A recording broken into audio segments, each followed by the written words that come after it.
What's up, people? I cut the hair all off. I told you I was looking at doing it. I did it. Y'all can see I'm still losing hair, but I cut it all off. Ooh, my gray patch. That's one of my gray patches. I got one, I think, somewhere in the back. That was a weird hair bump.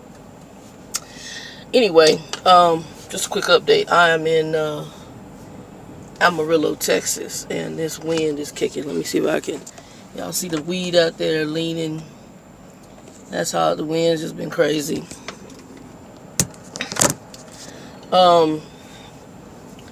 This load that I'm on, it was picking up on Friday the 13th. Oh no, it was Friday. Yeah, Friday 13th at 8 in the morning. I contacted them the day before. They told me I was going to need 2 load locks. The trailer had to be very clean. But I clean out after every load anyway.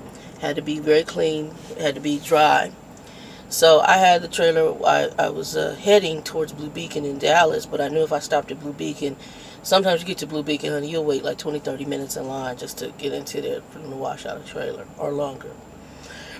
I had 2 hours and maybe 40 minutes on my clock.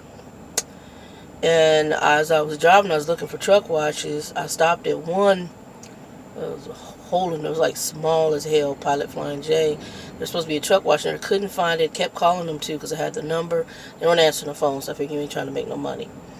Left there, kept driving, and as I'm driving on the left-hand side of the freeway, the eastbound side, I'm heading westbound, I see truck wash. So I get off at the next exit, loop back down the access road, go to the truck wash. I'm the last person they let in to wash out the trailer. I send messages to my company because to get an authorization to pay these people via EFS check. Over 40 minutes waiting for an authorization, on the phone calling, nobody answering, position 4. I started just dialing any number. I call safety, I call breakdown. When I get to breakdown, I can hear people in the background laughing. The girl answers the phone. She says, "Ma'am, I'm new. I gotta see what we're supposed to do in this situation." And I said, "Ma'am, I don't have anybody answering. These people are closed." They kept coming out to the truck because they did it as a favor. They were closed. And, you know, I don't know if it was retaliatory because I had to check old boy because I'm not about that. But y'all want to play games in that office, it makes your load late. It ain't got shit to do with me. So I had called the customer also and asked them because I was going to be right there in Dallas. I said, "Look, I'm not that far from, I'm a couple hours out, but I'll be in Dallas most likely tonight. Do you have parking?" "Oh yeah, man, we can come here. You can come here and sleep, park, whatever." Cool. I would have been able to park there and sleep for the night. And there was also a little other places I could have parked close. But at least I knew I could have parked on it, and then I would have been in the dock door and I could have started my hours the next day having a full 10. Because of how they did it, I got stuck in traffic in Dallas, and it took me, now what should have been an hour, under 2 hours, took me about 3.5, 4 hours to get to this place. So that ate up part of my clock. Then you got to wait for them to load. All because you couldn't approve the washout in less than 45 minutes. Should have been done within 5-10 minutes, if that. Okay. I told my driver manager I take pictures of everything, even Qualcomm. So I have the timestamps at which I had sent like 10-15 messages like, "Hey guys, I'm running out of hours and I can get to the customer tonight. I still gotta go pick up load locks." I don't know if this is game. I don't know what it is, because you got, like I told you, I had a friend of mine who worked for a trucking company. She walked in there and these people were just doing some heinous stuff in the offices. But you get your feelings hurt because this is a driver's market, people. It's a driver's market. Trucking companies need drivers, and if you don't appreciate your drivers, if you want people to play games, if you're not going to deal with your office staff and get them in order. I know that this company hired some people from Conway, and I believe in order to shape the company.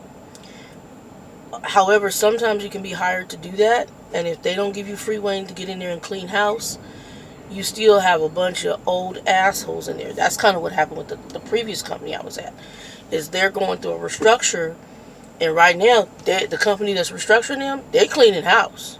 If you don't line up with what they're trying to do with the goals of the new company and trying to hopefully better the existing company that is in problems, 2 fingers rolling, hit the door.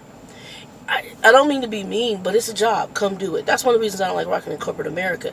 It's too many games. It's too many people who can't come in there and just simply do your job and go to F home. So I don't know. Like I said, I don't know if it's retaliatory. I don't know if it's just incompetence. What my driver manager came back to me was, oh, when we leave at 5 o'clock, there's only a couple people in evening dispatch. Now, I've been there at evening dispatch, and usually there's 4 people. She's saying there was only 2. I don't know, truth, lie, I don't know. I know there's a problem. So, unfortunately, it set me back on the load, and then I ended up, because I probably could have also been at least a good majority of the way further than sitting in these high-ass winds out here in Texas. I'm on my way towards Albuquerque and Tucumcari. I already looked online to see what the weather was there. Apparently, they're not going to have high winds, because if you get high winds in New Mexico, dear God in heaven, that's worse than what I'm driving. This is bad, but that could be even worse. New Mexico winds can be 50 plus, and I don't drive in anything over. If it's over 55 miles an hour, I shut it down, because that'll push this. We were leaning like this. I did want to tell you a story. So I had an old school trucker behind me. I've been going slow. I've been going like 40, 45 miles an hour during the winds, right? And I'm watching all these other guys haul ass in the truck. Suddenly, and like this. And these dudes going, I'm like, dude, do you realize that the G-force in a curve or even in your lean with a good push of wind is just going to easily push the truck over? Slow it down. You can control the truck a little bit more. You can turn into the winds, which is what I do the whole drive. But I saw something today, and I kept wondering why he was doing it, and then I thought about what was going on. He was in long nose. You tell an old school trucker, right? Old long nose truck. He's riding behind me. Kept the speed right along 45 with me, 45, 50. Okay? If I went too fast, he slowed up. I'm seeing him in the rear maneuver on the passenger side. What I noticed was that he was riding the shoulder and the street. I'm like, why the hell? I'm thinking to see his hazard zone. Is there something wrong with his truck? Then I realized what it was. And it's just my thought. I wish he would have stopped here, because I'm pretty sure what it was. The road that we were riding on was embanked to drop left. Okay? The wind that's pushing is pushing us left. Okay? If you ride up on the shoulder and ride it, and the upper part of the street, half the truck there, half the truck on the highway, you're level. Whereas if you ride the road, your truck is already at a lean, and you already have this wind pushing. So what he did was position himself so that the wind couldn't push him over. Freaking genius. The little things that you pick up out here from watching other drivers that may be smart. You see some foolishness, but that was smart to me. Anyway, I'm gonna put this video up. I'm on my way. They're probably gonna take this load off me somewhere between Arizona and California, is what I'm sure of. I'm on my way to Cali, and hopefully I don't have a bunch of wind there too.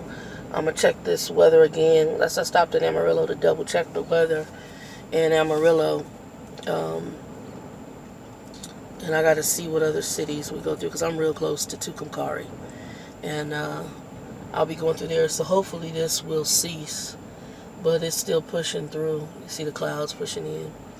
Anyway, y'all, 2 and 2. DCI Jams will be joining the 411 channel. I think his intro video may be going up today. Hopefully today. I think it's today. I haven't had, if he's done it already, DCI, I haven't even had a chance to look at it yet. We'll talk about that more. I'll get some more up. I need to get a contact photo, because I was going to do like a little intro video to introduce him to the channel. I'll probably text him here in a minute. Anyway, y'all, 2 and 2. You guys got any subjects for us? Hit us up on 411. I'll be putting the links below to the 411 channel. Sometimes I do it all at once. Sometimes I don't get to it till later. But it will be coming. Anyway, y'all be blessed. 2 and 2. Riding the high winds in Texas. Peace.